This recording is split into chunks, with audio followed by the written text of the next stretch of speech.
Davido and mouth odor.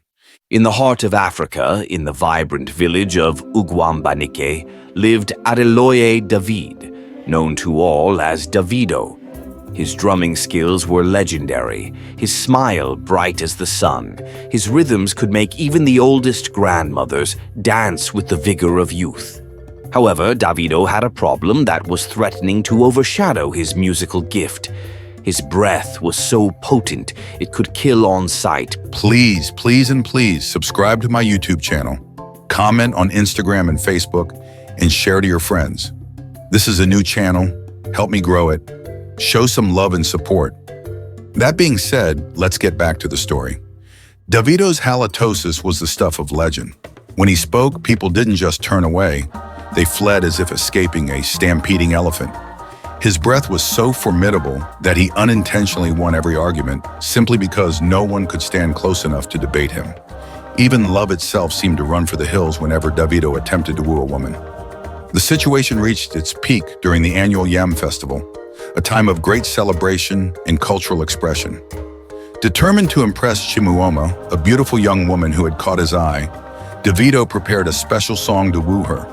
As he began to sing, a curious phenomenon unfolded. Children fainted dramatically. Elders sprinted away with surprising agility.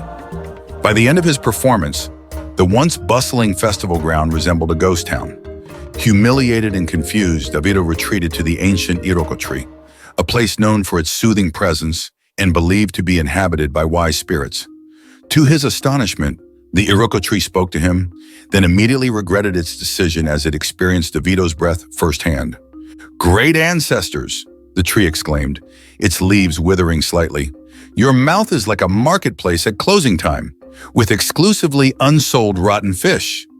The Iroko tree, pinching its non-existent nose, explained the concept of halitosis to Davido.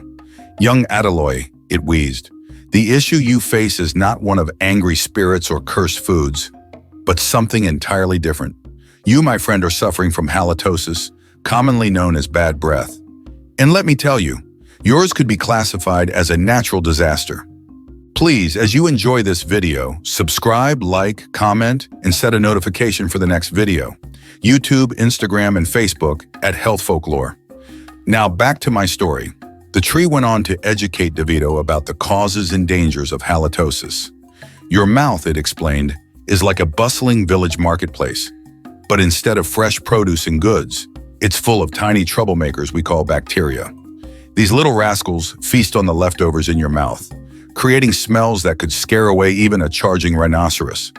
The Iroko tree highlighted how bad breath could be a sign of underlying health problems. In your case, it joked, it might be a sign of a small demon living in your mouth. But seriously, it could indicate gum disease, tooth decay, or even more serious conditions like diabetes or liver disease. Your breath isn't just offending noses, Davido, it's sending out alarm signals about your health. The wise tree emphasized the social and psychological impact of halitosis. Haven't you noticed how people run away faster than a cheetah when you approach? Bad breath can lead to embarrassment, anxiety, and low self-esteem. It's affecting your personal and professional relationships. At this rate, you'll be drumming solo for the rest of your life. Davido, now both amused and concerned, asked the tree, "But why me? Am I cursed?" The Iroko chuckled. "Oh, Davido, you're not alone in this smelly predicament. Many people are prone to halitosis. Smokers, for instance, not only yellow their teeth but also dry out their mouths, creating a perfect breeding ground for those stinky bacteria. People with certain medical conditions like diabetes or liver problems can have breath. And let's not forget our elders. As we age, our mouths tend to get drier, leading to terrible breath."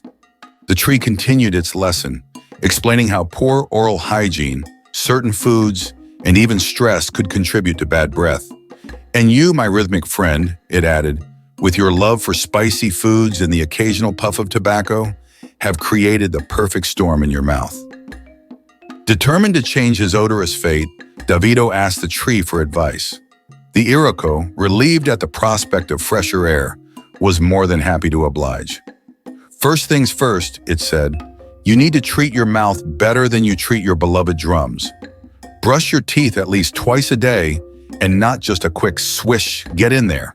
Imagine you're scrubbing away tiny, stinky demons. The tree then introduced Davido to the concept of flossing. Think of it as evicting those pesky food particles that hide between your teeth. They're like squatters. If you don't remove them, they'll stink up the place. The Iroko also advised Davido to pay attention to his tongue. That's right, don't neglect that pink carpet in your mouth. It's a breeding ground for bacteria. Brush it or use a tongue scraper. Think of it as giving your tongue a nice massage while sweeping away the stink. Davido listened intently, his eyes widening with each new piece of advice. The tree went on to explain the importance of staying hydrated. Water is your friend, Davido.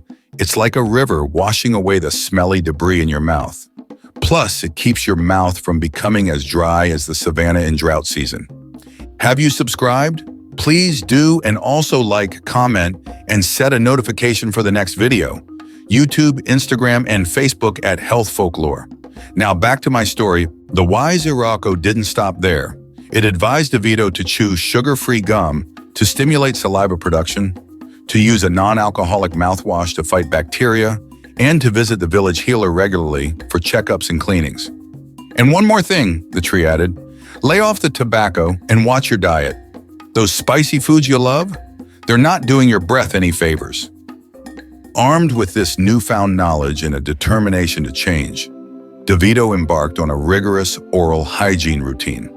He brushed his teeth so vigorously that the village elders worried he might wear away his entire jaw. He gargled salt water with such enthusiasm.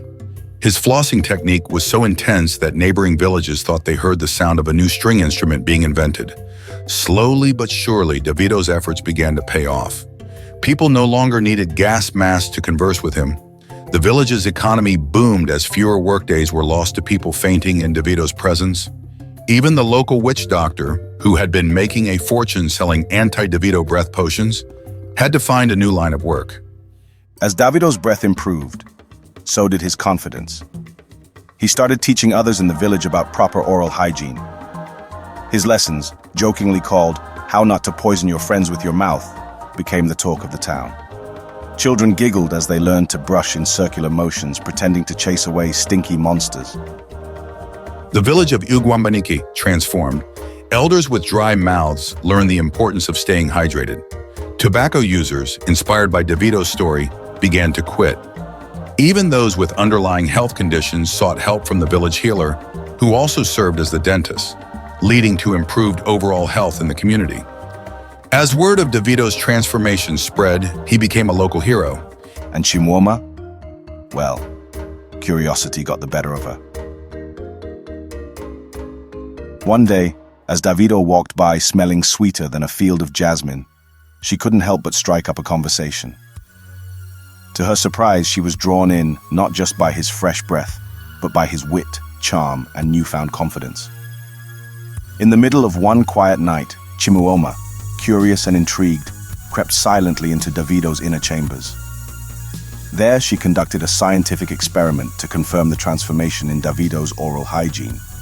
The result of this experiment was evident 9 months later. Coughing and coughing, still coughing. And so, dear friends, remember, a healthy mouth is the key to a healthy body and a happy life. Take care of your oral health and let your words, not your breath, speak first. Fresh breath could very well be your ticket to love and lasting friendships. What did you learn? Who was your best character? What names would you like me to use in the next video? Please show some support by clicking the subscribe button, like, comment, and set a notification for the next video. YouTube, Instagram, and Facebook at Health Folklore.